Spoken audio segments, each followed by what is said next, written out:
थी कि बहुजन समाज पार्टी को भी इस अलायंस का हिस्सा होना चाहिए। उत्तर प्रदेश के अंदर कांग्रेस पार्टी, अखिलेश यादव और उनके साथ साथ अगर मायावती भी जुड़ जाएंगी तो ये जो 80 सीटों वाला सबसे बड़ा राज्य है, यहां पर भारतीय जनता पार्टी की गाड़ी डिरेल करने में मदद मिलेगी।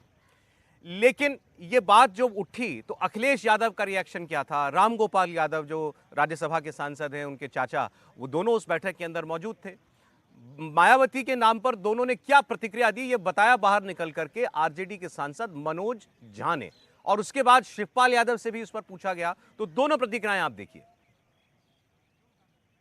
उन्होंने अपनी बात रखी, रामगोपाल जी ने कहा था, उन्होंने अपनी बात रखी। अब ये सारी चीजें कमेटी के अंदर हैं, नेताओं के बीच में हैं कि लोगों के इंक्लिनेशन देखें, पॉलिटिकल पार्टीज का इंक्लिनेशन देखें, फिर उस पर फैसला करें। तो उनकी बात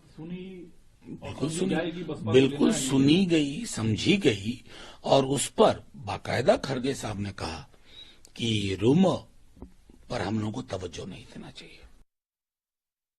बसपा को भी साथ रखेंगे गठबंधन? देखिए, बहुत बार हम लोग कह चुके हैं कि पहले बसपा के नेता को भारतीय जनता पार्टी से दूरियां पहले दूर करें।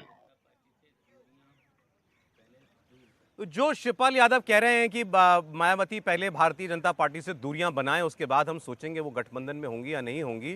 रामगोपाल यादव ने पता लगा कि कल अलायंस की मीटिंग में बड़ी खुलकर अपनी बात कह दी। उन्होंने कहा कि अगर आप बहुजन समाज पार्टी की बात करेंगे तो फिर समाजवादी पार्टी इस गठबंधन से बाहर हो जाएगी, पर हमें बर्दाश्त नहीं है कि मायावती भी इस अलायंस का हिस्सा हो। ये सब तब है जब 2019 का चुनाव सपा बसपा मिलकर लड़े थे। नतीजा कुछ नहीं निकला, वो अलग बात है, लेकिन आज इतनी दूरियां हैं दोनों के भीतर कि अखिलेश यादव और उनकी पार्टी नाम सुनने के लिए तैयार नहीं है, बहुजन समाज पार्टी और मायावती का। लेकिन ये चर्चा तो बार बार होती है कि यूपी में गठबंधन किस काम का अगर उसमें मायावती शामिल नहीं होंगी। हर्षवर्धन जी। नहीं, कोई भी जरा सा भी राजनीतिक समझ रखने वाला व्यक्ति यही कहेगा। लेकिन अखिलेश यादव का या उनकी पार्टी के नेताओं का संकट समझिए। उनको ये लगता है कि अगर मायावती अब आएंगी तो कई बार लगता है ना कि जैसे आप पहले से बैठ गए किसी के साथ हैं, भले ही ताकतवर हैं, लेकिन जब दूसरा कोई आता है कहते हैं कि इसकी वजह से ताकत बढ़ गई। अब अभी तक का जो गठजोड़ है उसमें भारतीय जनता पार्टी के सामने कहीं भी ये गठजोड़ टिकता नहीं दिख रहा। अगर कांग्रेस, समाजवादी पार्टी और जो जिसको कहें कुछ और छोटे मोटे दल जिनमें जयंत भी शामिल है उनको ले लें तो भी, लेकिन अगर बसपा जुड़ेगी तो तुरंत कहा जाएगा कि 2019 के लोकसभा का आंकड़ा निकालिए। 2014 में जो 71 + 2 73 सीटें थी और 5 + 2 7 सीटें, यानी 5 समाजवादी पार्टी 2 कांग्रेस, जब वही 19 में आ जाते हैं तो सपा बसपा के गठजोड़ में 10 सीटें बहुजन समाज पार्टी की। इसका सीधा सा मतलब हुआ कि यानी अगर भारतीय जनता पार्टी के देश के सबसे बड़े राज्य में विजय रथ को कोई रोक सकता है तो वो बसपा वाला वोट बैंक है। और वो दो तरह से काम करता है। बसपा वाला वोट बैंक एक तो इनके साथ जुड़ता है, दूसरा भारतीय जनता पार्टी की तरफ जो अनुसूचित जाति का मतदाता, दलित मतदाता जाता हुआ दिखता है वो रुक जाता है। और यही बात अखिलेश यादव को ज्यादा परेशान करती है। लेकिन कांग्रेस के भीतर यह सच है, हम लोगों को भी जो निजी तौर पर जानकारी है कि कांग्रेस पार्टी का एक बड़ा वर्ग है जो कह रहा है कि अखिलेश जी तो बहुत सीटें भी नहीं देंगे, हमारे लिए जीतना भी मुश्किल होगा। लेकिन अगर ये कॉम्बो बने कि कांग्रेस के साथ बहुजन समाज पार्टी खड़ी दिखती है तो कई सीटों पर हमें हो सकता है कम से कम अपनी 2 सीटें रायबरेली और अमेठी ठीक हो सकती है, और दूसरी कुछ सीटें हैं जहां कुल मिलाकर एक कॉम्बो बनता है मुस्लिम, दलित और कुछ और वोट, वहां पर हम कुछ स्थिति अच्छी कर सकते हैं। नहीं, लेकिन अखिलेश यादव ने जिस तरीके से वीटो किया है कल इस कोशिश को, इस पहल को कि मायावती को साथ लिया जाए, आपको इसकी गुंजाइश अब न के बराबर लगती है? देखिए, मुझे अभी भी लगता है ऐसा नहीं है कि किसी भी राजनीति में कोई भी गुंजाइश जो है वो बनी रहती है। लेकिन मैं सपा की जो चिंता है उसे समझ सकता हूँ।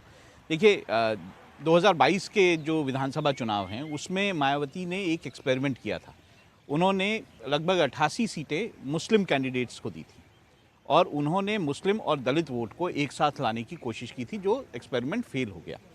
अब मायावती अगर उस एक्सपेरिमेंट को आगे बढ़ाती हैं, जो कि चिंता है समाजवादी पार्टी की, तो जो मुस्लिम वोट समाजवादी पार्टी का है वो कहीं ना कहीं बंटने की या फिर वो बीएसपी के साथ जाने की संभावना जो है वो दिखाई देती है। तो ऐसे में समाजवादी पार्टी का वो विरोध जो है वो समझ में आता है।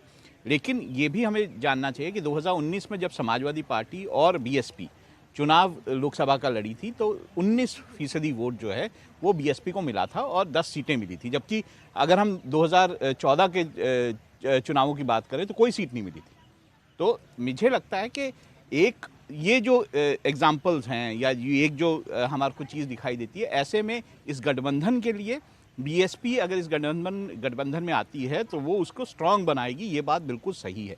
और शायद इसी कारण से ये सवाल भी इस बैठक में उठा कि क्या बीएसपी को जो है इस गठबंधन में शामिल किया जाए। अब बीएसपी कितना इसमें शामिल होना चाहेगी और समाजवादी पार्टी और बीएसपी का क्या इक्वेशन रहेगा, ये जो है ये ऐसे प्रश्न है जिसके उत्तर इन्हें खोजने हैं। हालांकि एक वक्त तो था जब बुआ भतीजा के नाम से जोड़ी मशहूर हुई थी, बल्कि उस वक्त तो जो पुरानी बातें थी, गेस्ट हाउस कांड वाली बातें, मायावती जी के ऊपर जब हमला हुआ था उसको भी भुला दिया गया था। मायावती जी ने भी कहा था कि जो हुआ वो हुआ, लेकिन आज ऐसा लग रहा है कि एक बार फिर वहीं खड़े हैं दोनों दल और दोनों नेता।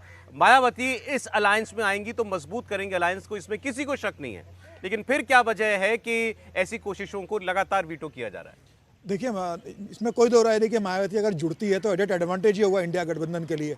अगर आप 2022 का चुनाव परिणाम देखेंगे तो मायावती की पार्टी को 12% वोट बैंक मिला। 2022 का अगर देखेंगे तो 12% वोट बैंक मिला था। हालांकि एक ही विधायक उनका जीत कर आया था।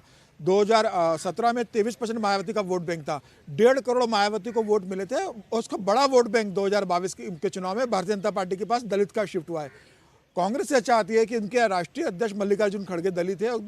खड़गे भी ये चाहते हैं कि उत्तर प्रदेश के अंदर अगर कांग्रेस को कुछ सीटें जीतना है तो बसपा को जोड़ना होगा। बसपा के जोड़ने से कांग्रेस से कुछ सीटों का बेनिफिट हो सकता है। बसपा भी इस बात को जानती है कि बसपा अकेले बहुत बड़ा कोई चमत्कार नहीं कर सकती और बसपा इनके साथ जुड़कर ही कुछ सीटें हासिल कर सकती है। जैसे अखिलेश के साथ जुड़ने पर 10 सीटें बहुजन समाज पार्टी जीतने में सफल हुई थी। तो मुझे लग रहा है बसपा दोनों के लिए मजबूरी है। बसपा भी चाहती है कि इंडिया गठबंधन से हम जुड़ेंगे तो हमें कुछ बेनिफिट होगा, और कांग्रेस और इंडिया गठबंधन भी जानता है कि बसपा के जुड़ने से गठबंधन को फायदा होगा। लेकिन अखिलेश यादव नहीं चाहते कि मायावती उनके साथ जुड़े। अब ये देखना तय करना होगा कि वो कैसे अखिलेश को समझाते हैं, फिर सीटों का गठबंधन में बंटवारा कैसा होगा, वहाँ पर अखिलेश और मायावती में कैसा समझौता होता है। जिस तरीके से पश्चिम बंगाल के अंदर ममता बनर्जी कह रही है कि भाई आप लेफ्ट का मत लो, कांग्रेस के साथ गठबंधन हम कर लेंगे, वैसे ही अखिलेश कह रहे हैं कि भाई कांग्रेस जुड़ जाए लेकिन बसपा साथ में ना आए। मुझे लग रहा है उत्तर प्रदेश में अगर इंडिया गठबंधन को कुछ सीटें अर्जित करना है या कोई चुनौती के रूप में पेश करना है तो बसपा का जुड़ना बहुत जरूरी है। अगर बसपा नहीं जुड़ती है और बसपा इनके खिलाफ चुनाव लड़ती है तो तय मानिए बसपा भले ही नहीं जीतेगी, लेकिन इनके कई सीटों के हारने का कारण बहुजन समाज पार्टी कारण बनेगी। ये माना जा रहा है कि बीजेपी का बड़ा दबाव है मायावती के ऊपर कि वो गठबंधन का हिस्सा ना बने किसी भी सूरत में। नहीं, मुझे लगता है कि ये दबाव अगर कोई पार्टी बना सकती है दूसरी पार्टी पर, तब तो फिर बहुत से ऐसे दल होंगे जिसके ऊपर दबाव बनाया जा सकता है। मायावती अभी जिस स्थिति में है, क्या वो ये चाहेंगी? और मैं इस थ्योरी को कभी ओन नहीं कर पाता। ठीक है, लोग कहते हैं कि उनके मामले खुल जाएंगे, तो मामले जिसके नहीं खुले हैं या जिसके खुले हैं उनमें कोई आप भेद देख पाते हैं क्या? और क्या उसकी वजह से कोई ऐसा रणनीतिक, तब तो लोग ये भी कहते हैं कि ईडी का दबाव इसलिए है कि अरविंद केजरीवाल इस गठजोड़ से निकलकर बाहर चले जाएं, तो फिर हमें ये सिद्धांत भी मानना पड़ेगा। और मायावती का मत प्रतिशत जब कम हो रहा है तो वो भाजपा की तरफ जा रहा है। ऐसे में क्यों वो चाहेंगे कि मेरी जरा सी भी एक अफवाह भी उड़े कि मैं भारतीय जनता पार्टी के साथ हूं? निश्चित तौर पर मायावती जी को अपनी राजनीति नए सिरे से, नए तरह से करने का तरीका खोजना होगा। लेकिन उस सब के बावजूद अगर वो इस गठजोड़ का हिस्सा नहीं बनेंगी तो कम से कम उत्तर प्रदेश में इस गठजोड़ की संभावनाएं शून्य होंगी। और 2014 का परिणाम भारतीय जनता पार्टी के लिए मैं दोहराता हुआ देखता हूं, अगर बसपा उस गठजोड़ में नहीं होती है। और अगर होती है तो निश्चित तौर पर भारतीय जनता पार्टी के लिए मुश्किलें बढ़ेंगी। 2019 होगा या उससे भी ज्यादा मुश्किल होगी, ये देखने की बात है। मैं इसमें एक और चीज़ जोड़ देता हूँ। देखिए, बसपा जो है वो अब उत्तर प्रदेश तक सीमित नहीं रहना चाहती है। आकाश आनंद जो उनके भतीजे हैं, उनको जब से कमान देने की बात हो रही है और जिस तरह से दिया जा रहा है, तो वो जो है अपना जो प्रभाव है वो बाकी जगहों पे भी फैलाना चाहती है। राजस्थान में, मध्य प्रदेश में, बाकी साउथ के भी कुछ राज्य हैं जहाँ पे वो अपना जो है प्रभाव बढ़ाना चाहती है। तो बसपा की जो रणनीति है वो अब उत्तर प्रदेश से निकल के बाकी राज्यों में और अच्छे तरीके से चुनाव से आपने देखा होगा पिछले कुछ समय में जो मायावती हैं उन्होंने लखनऊ में बहुत सारे राज्यों के, लगभग 6-7 राज्यों के जो उनके नेता हैं उनको बुलाकर बैठक की और कहा कि किस तरह से जो है आपको पार्टी के जो संगठन है उसको सुदृढ़ करना है। तो मायावती जो है लगातार इस कोशिश में लगी हुई हैं कि वो बीएसपी को किस तरह से आगे बढ़ाए। अच्छा, कल जो दूसरी बात निकल करके आई इस गठबंधन की बैठक में वो ये कि ममता बनर्जी ने ये कहा कि 31 दिसंबर से पहले पहले आप सीट शेयरिंग का काम पूरा कर लीजिए, किसी भी हाल में, नए साल में जाते जाते ये काम पूरा हो जाना चाहिए। लेकिन क्या ये मुमकिन है? अभी तो कल कांग्रेस पार्टी ने अपने 5 लीडर्स की एक कमेटी बनाई है, नेशनल अलायंस कमेटी, और कहा उसको जिम्मेदारी दी गई है कि वो सीट शेयरिंग की बातें करेंगी। अभी बात शुरू नहीं हुई है और आप चाह रहे हैं कि 10-12 दिन के अंदर हम पूरे देश के अंदर सीट शेयरिंग को अंजाम दे दें। क्या ये मुमकिन हो सकता है समीर जी? नहीं, मुझे लगता है इतनी जल्दी संभव नहीं होगा। आप देखिए, जो गठबंधन 23 जून को पटना में पहली बैठक किया और आज 7 महीने हो चुके, 7 महीने के भीतर ये ना संयोजक बना सके, ना सीट शेयरिंग को लेकर कोई बेसिक फार्मूला निकाल सके, मुझे लग रहा है 31 दिसंबर तक किसी भी स्थिति के अंदर संभव नहीं होगा। लेकिन ममता बनर्जी ने 31 दिसंबर की डेडलाइन देकर यह बता दिया है कि जल्दी से जल्दी आप इसे तय कीजिए, जिससे चुनाव प्रचार अभियान शामिल किया जा सके, जिससे कैंडिडेट डिक्लेयर किया जा सके और समय रहते वहाँ चुनाव प्रचार अभियान शामिल किया जा सके। ममता बनर्जी ने 31 दिसंबर की डेट दी है। इसका मतलब यह है कि वो चाहती है कि 10 से 15 जनवरी तक सीटों का डिस्ट्रीब्यूशन हो जाए, जिससे आपसी सहमति बन सके और चुनाव प्रचार अभियान शुरू किया जाए। लेकिन मुझे लग रहा है कि इनके बीच सबसे बड़ी चुनौती पंजाब, दिल्ली, पश्चिम बंगाल, बिहार और उत्तर प्रदेश, ये 5 राज्य जहां सीटों को लेकर एक बड़ी समस्या उत्पन्न होने वाली है, क्योंकि कांग्रेस भी यहां चाहेगी, आम आदमी पार्टी स्पेस छोड़ना नहीं चाहेगी, ममता बनर्जी और नीतीश कुमार और लालू कांग्रेस को स्पेस नहीं देंगे। तो इन 6 राज्यों में जहां से 303 सीटें आती है, ये कैसे सीटों का डिस्ट्रीब्यूट करते हैं ये देखना होगा। हालांकि एक बैठक के अंदर यह तय होगा नहीं, मुझे लग रहा है 31 दिसंबर तक एक बेसिक फार्मूला के ऊपर आएंगे, लेकिन संभावना है कि 10 से 15 जनवरी तक इनके बीच इन राज्यों में सहमति बनेगी एक कॉमन कैंडिडेट देने की। हालांकि ममता बनर्जी का तो वो तो ये चाहती होंगी आप बाकी राज्यों में जो कीजिए वो कीजिए, लेकिन पश्चिम बंगाल में आप कम से कम तय कर दीजिए। उनको मालूम है कि यहाँ जो फॉर्मूला निकलना है उनके और कांग्रेस के बीच में निकलना है। नहीं, मुझे लगता है अगर आप थोड़ा ठीक से देखें निरपेक्ष भाव से, तो ममता जी जो कह रही हैं वो एकदम ठीक है। कांग्रेस जो नहीं कर पा रही वो भी एकदम ठीक है, क्योंकि ममता जी या जो क्षेत्रीय दल हैं वो बड़े स्पष्ट हैं। वो कह रहे हैं भाई हमारी लीडरशिप है, हमको पता है कि हम इतनी सीटें जीत जाएंगे, आप आएंगे नहीं तो भी हम इतनी सीटें जीत रहे हैं। भारतीय जनता पार्टी के सामने हम लड़ रहे हैं।